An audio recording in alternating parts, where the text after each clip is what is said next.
বিসমিল্লাহির রহমানির রহিম। আজকে আমরা আলোচনা করব বই পড়া প্রমোদ চৌধুরী লেখক পরিচিতি।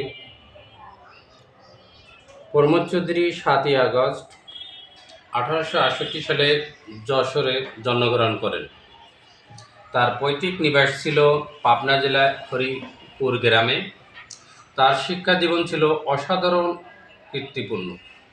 তিনি 1890 খ্রিস্টাব্দে কলকাতা বিশ্ববিদ্যালয় থেকে ইংরেজি সাহিত্যে প্রথম শ্রেণীতে এমএ ডিগ্রি লাভ করেন এবং পরে ব্যারিস্টারি পড়ার জন্য বিলাত যান। বিলাত থেকে ফিরে এসে সে ব্যারিস্টারি পেশায় যোগদান না করে তিনি কিছুদিন ইংরেজি সাহিত্য চর্চা করেন। এরপর তার সাহিত্যের ছদ্মনাম ছিল বীরবল। তার সম্পাদিত সবুজপত্র এবং বাংলা সাহিত্যের চলচ্চিত্র ভাষারীতি প্রবর্তনে অগ্রণী ভূমিকা পালন করেন। তার নেতৃত্বে বাংলা সাহিত্যের নতুন গদ্যধারা এবং সূচিত হয়। উল্লেখযোগ্য গ্রন্থ বীরবলের হালখাতা, সনেট এবং 50 পদচারী ইত্যাদি। প্রমোদ চৌধুরী 3রা সেপ্টেম্বর 1946 সালে কলকাতা পরলোক গমন করেন। এখন আমরা আলোচনার মূল বিষয়ে আমরা যাব। বই পড়ার শখটা মানুষের সর্বশ্রেষ্ঠ শখ হলেও আমি কাউকে শখ হিসাবে বই পড়তে পরামর্শ দিতে চাইনি। এটা লেখকের কথা। প্রথমত, সে পরামর্শ কেউ গ্রহণ করবে না, কেননা আমরা জাত হিসেবে শৌখিন নই। দ্বিতীয়ত, অনেকেই তা কুপরামর্শ মনে করবেন, কেননা আমাদের এখন ঠিক শখ এবং করার সময় নয়। আমাদের এই রোগ, শোক, দুঃখ, দারিদ্র দেশে সুন্দর জীবন ধারণ এবং করাই যখন হয়েছে প্রধান এবং সমস্যা।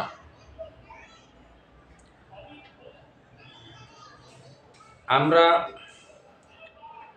শিক্ষার এবং মহত্ব আমিও বিশ্বাস করি এবং যিনি যাই বলুক, সাহিত্য চর্চা যে শিক্ষার সর্বপ্রধান অঙ্গ, সে বিষয়েই কোনো সন্দেহ নেই।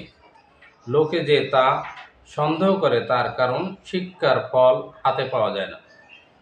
লেখক এখানে বলতে চেয়েছেন শিক্ষার আসল নগদ কোনো দাম নেই, শিক্ষার ফল হাতে পাওয়া যায় না, অর্থাৎ তার কোনো নগদ বাজার দর নেই। এ কারণে ডেমোক্রেসি সাহিত্যের সার্থকতা বোঝে না, বোঝে শুধু অর্থের সার্থকতা। ডেমোক্রেসি এবং গুরুরা চেয়েছিলেন সকলকে সমান করতে, কিন্তু তাদের শিষ্যরা তাদের কথা উল্টো বুঝে এবং প্রতিজনই হতে চায় বড় মানুষ। একটি বিশিষ্ট অজীবিত সভ্যতা উত্তরাধিকারী ইংরেজি এবং সাহিত্যের সম্পর্কে আমরা ডেমোক্রেসির গুণগুলো আয়ত্ত করতে না পেরেও তার দোষগুলো আত্মসাৎ করেছি। এ কারণে স্পষ্ট বেদিরা সংক্রামক স্বাস্থ্য নয়, আমাদের শিক্ষিত এবং সমাজের লোভ দৃষ্টি আজ অর্থের উপরে পড়ে রয়েছে। সুতরাং সাহিত্য চর্চার সুফল সম্বন্ধে অনেকেই সন্দেহ হন। যারা হাজারখানা ল রিপোর্ট এবং কেনেন, তারা একখানা কাব্যগ্রন্থ কিনতে প্রস্তুত নন, কেননা ব্যবসা যে খবর এখানে নেই। আমরা সাহিত্য চর্চা বাংলা সাহিত্যর পরিবর্তে আমরা ইংরেজি সাহিত্য প্রতি আকৃষ্ট হয়ে থাকি। এখানেও প্রমোদ চৌধুরী, আমি একটি উদাহরণস্বরূপ বলছি। প্রমোদ চৌধুরীর ইংরেজি সাহিত্যের প্রতি প্রথমত সে আকৃষ্ট ছিল, পরবর্তীতে সে আবার বাংলা সাহিত্যের প্রতি ভুল বুঝে এবং সংশোধনে আসে। আর অন্যদিকে মাইকেল মধুসূদন দত্ত, সেও বাংলা সাহিত্যের প্রতি অনীহা হয়ে ফ্রান্সে বসে সেও ইংরেজি সাহিত্যের প্রতি আকৃষ্ট হয়েছিলেন, কিন্তু পরবর্তীতে সেও তার ভুল বুঝে আবার সে বাংলা সাহিত্যের প্রতি গেছেন। তবে আমাদের উচিত যে দেশেই যে জন্মগ্রহণ করেন মাতৃভূমির প্রতি ওই ভাষার প্রতি আকৃষ্ট হওয়া এবং ওই ভাষার প্রতি আমাদের শিক্ষা অর্জন করা। আমাদের মনে হয় এদেশে লাইব্রেরি সার্থকতা হাসপাতালের চাইতে কিছুই কম নয় এবং স্কুল কলেজের চাইতে একটু বেশি। একথা শুনে অনেকেই চমকে উঠবেন, কেউ আবার হেসেও উঠবেন, কিন্তু আমি জানি আমিও রসিকতা করছি নে, অদ্ভুত কথা বলেছি, যদিও এ বিষয়ে লোকমত আমার মতেও সমরখ চলে না। যে বিষয়ে আমি সম্পূর্ণ সচেতন, অতএব আমরা বা কথায় আমিও কৈফিয়ত দিতে বাধ্য। আমরা বিশ্বাস করি শিক্ষা কেউ কাউকে দিতে পারে না, এটি নিজেই অর্জন করে নিতে হয়। সুশিক্ষিত লোক মাত্র স্বশিক্ষিত। আজকের বাজারে বিদ্যার দাতার অভাব নেই, এমনকি এক্ষেত্রে এবং দাতা কর্ণের অভাব নেই। আমাদের এখানে মূল বিষয়বস্তু হলো আমাদের স্কুল কলেজে শিক্ষা পদ্ধতি ঠিক উল্টো। সেখানে ছেলেদের বিদ্যা গেলানো হয়, তারা তা চিহ্ন শূন্য করতে এবং পারুক আর নাই পারুক। এর ফলে ছেলেরা শারীরিক এবং মানসিক মন্দগিত এবং জীর্ণশীল হয়ে কলেজ থেকে বেরিয়ে আসে। একটা জানাশোনা উদাহরণ ব্যাপারটা পরিষ্কার হয়ে যায়। আমাদের সমাজে এমনও অনেক মা আছেন যারা শিশুকে মাতৃদুগ্ধ পান না করে সে গাভীর দুধ বা গরুর দুধ পান করায়, এতে তার শরীরে উপকৃত হবে।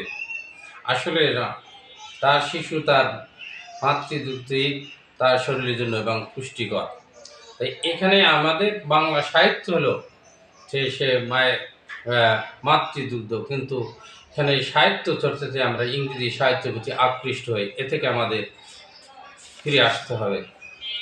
আমি আরও মূল বিষয়টি একটু বলতে চাই। বই পড়া প্রবন্ধটি প্রমোদ চৌধুরী প্রবন্ধ এবং সংগ্রহ থেকে নির্বাচন করা হয়েছে। একটি লাইব্রেরি বার্ষিক সভায় প্রবন্ধটি পঠিত হয়েছিল। আমাদের পাঠ্যচর্চা অভ্যাস যে শিক্ষা ব্যবস্থা ত্রুটির জন্য ঘটেছে তা সহজে লক্ষণীয়। আর্থিক অনটনের কারণে অর্থকরী নয় এমন সব কিছু দেশে অনর্থক বলে বিবেচনা করা হয়। সেজন্য বই পড়ার প্রতি লোকের এবং অনীহা দেখা যায়। শিক্ষা প্রতিষ্ঠান থেকে লব্ধ এবং শিক্ষা পূর্ণাঙ্গ নয় বলে এবং ব্যাপকভাবে বই পড়া দরকার, কারণ সুশিক্ষিত লোক মাত্রই স্বশিক্ষিত। যথার্থ শিক্ষিত হতে হলে মনের প্রসার দরকার, তার জন্য বই পড়ার অভ্যাস। মাতৃ স্বশিক্ষিত যথার্থ শিক্ষিত হতে হলে মনের এবং প্রসার দরকার, তার জন্য বই পড়ার অভ্যাস বাড়াতে হবে। এজন্য লাইব্রেরি প্রতিষ্ঠার প্রয়োজন, বাধ্য না হলে লোক বই পড়ে না। লাইব্রেরিতে লোক এবং নিজের পছন্দ অনুযায়ী বই যথাযথ শিক্ষিত হয়ে উঠতে পারে। প্রগতিশীল জগতের সঙ্গে তাল মিলিয়ে চলার জন্য সাহিত্য চর্চা করা আবশ্যক বলে লেখক মনে করেন। পড়া এবং প্রবন্ধে প্রমোদ চৌধুরী বই পড়া গুরুত্ব তাৎপর্য উপস্থাপন করেছেন। প্রবন্ধটি এই শিক্ষা দেয় যে জাতির এবং মানসিক বিকাশ এবং সমৃদ্ধি বই পড়া, জ্ঞান, সাহিত্য চর্চা কোনো বিকল্প নেই। আমাদের অবশ্যই সাহিত্যের প্রতি খ্রিস্ট হতে হবে, অন্য ভাষার প্রতি আগ্রহে। আমাদের যে বাংলা এবং সাহিত্য আছে, এটার সমৃদ্ধি এবং সাহিত্য চর্চা চলবে এবং এর অন্য কোনো বিকল্প নেই এবং আমরা কল্পনা করব না। Thank you.